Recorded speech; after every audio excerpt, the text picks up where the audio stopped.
And you! Your hateful slurs are through! I call wee-wee on you! We'll fight until you're PC black and blue! We are language police, fighting bigotry! Hurtful words can suck our turds cause it's PC farming! And you! Yeah, PC bro! Once a government is committed to the principle of silencing voices of opposition, it is only one way to go, down a path of increasingly repressive measures, until it becomes a source of fear to all its citizens and creates a country where we all live in fear. President Harry Truman. Good morning, everyone. My name is Matt Remke, and I'm here to talk to you today about PC culture.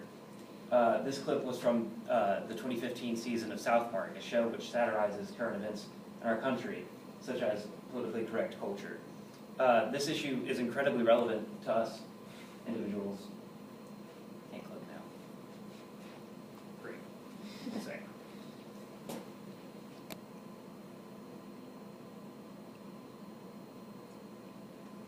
Okay. This culture is incredibly relevant to us individuals in particular because the movement has been revitalized by college campuses and students across the country. This lends me some credibility because of my immersion in such an environment, as well as some thorough research on the topic. So today I would like to talk to you about how politically correct culture is ruining the American discourse and debate community by impeding our First Amendment rights, creating an everyone's a winner culture, and predetermining what can and cannot be funny. So first of all, some backstory. Politically correct culture was actually created in the 1930s in China by the Communist Party as a way to instill their beliefs into the populace and people who didn't agree with what they had to say. The movement came to America by the 1980s and took on kind of a completely different meaning, where it was used to give some sort of social reparation to any minority or victimized group that had suffered social discrimination. However, today in 2017, PC culture has been used kind of to silence the voice of dissenting opinions by making it known that people disagree with them and don't want to hear what they have to say. To quote Voltaire, "I don't like what you're saying, but I will defend to the death your right to say it." That is the heart of the First Amendment. We all have the right to free speech, whether your opinion is kind or not. And unfortunately, we must defend that right even if views are unkind. Free speech requires such an open discourse community, but PC culture would have it not be such. It has created an effect called the spiral of silence, where if someone speaks out, they're afraid to speak out again because they can quickly be shut down by someone who disagrees with what they're saying. And then anyone else who would agree with that person would be afraid to speak up too because of the repercussions they've seen from a friend. PC culture usually utilizes these bottom two tiers in the art of rhetoric and debate to attack people or persons who would disagree with opinions. Name calling such as "you're racist" or "sexist," or attacking a person's character can really make it hard for someone to want to speak out about an issue that they're passionate about if they're going to be labeled very harshly and quickly with such power words. PC culture is also reminiscent to me of George Orwell's classic book 1984, in which a dystopian government controls society. They have created a new language in this book called New Speak, where the government has removed certain words and thoughts and phrases from the vernacular so that they can better control the populace, which is slightly similar to PC culture and the removal of what people would have to say. To quote from the book, "Don't you know the whole point of Newspeak is to narrow the range of thought?" I find this unfortunate because there is a difference between avoiding bias and just shutting down unpopular opinions. Also, this softer approach has changed the way that people have begun to parent. Generally, we learn from our mistakes. However, modern parents have started this process of making everyone a winner and handing out frequent participation trophies, which is unfortunate because it has led to much softer adults coming from these kind of weaker children, which is not good for them when they become adults because life is hard. And if you think your teacher in middle school is hard, wait till you have an adult boss.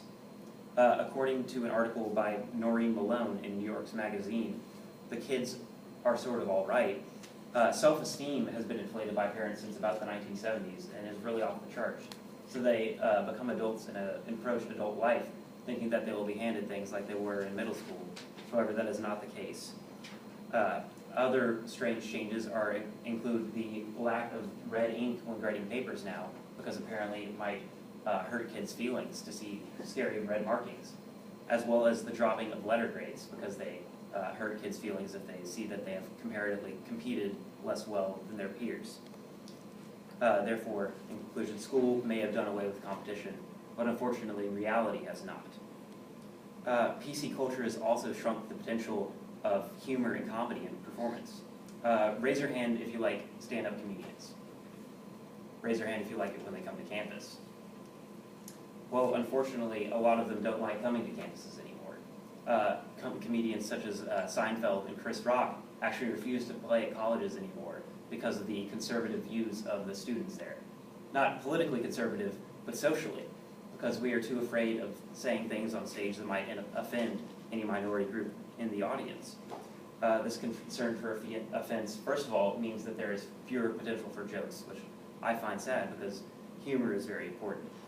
Also, comedy is a performance-based art, and it takes live performance for these comedians to actually test out their material and determine if people will even think it's funny to begin with. As you can recall at the beginning of this speech, my clip was from South Park, and it mocked fraternity culture too, which is something that I'm involved in. But that does not bother me because I know it's for humor. Humor for humor's sake is funny. And if you take the weight and insult out of a joke and make it for comedy's sake, then it's usually okay. So hopefully if we all learn to take that approach and be less offended by things, it really takes the air and weight out of hurtful sayings.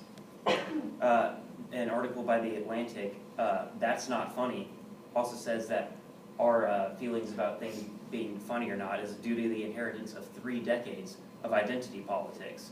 So different groups fighting for the right to have what they can say be heard and be equal. Really, if we just learn to laugh at these things, then everyone will be less offended in general. So there are some really obvious counter-arguments to what I have to say due to the very divisive nature of this topic, and really you just subscribe or don't subscribe to PC culture. First of all, there are some really truly bigoted and unkind people out there in the world who speak all too frequently. To quote the Scarecrow from Wizard of Oz in the 1930s, there's a whole lot of people out there with no brains that do a whole lot of talking.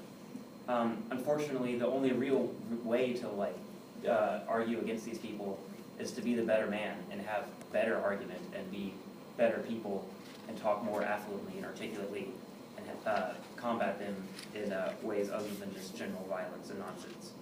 Also, PC culture is clearly a benevolent concept since there is weight, and it is good to not be unkind to people. However, it really just kind of makes us weaker in general because we grow less accustomed to being insulted. So silencing bias is not good on the whole. In conclusion, America, I'm sorry if your feelings ever get hurt, but the surest sign of maturity is being insulted or hurt and rising stronger for it. So I hope in the future that we can change this back into sticks and stones may break my bones, but words will never hurt me. Thank you.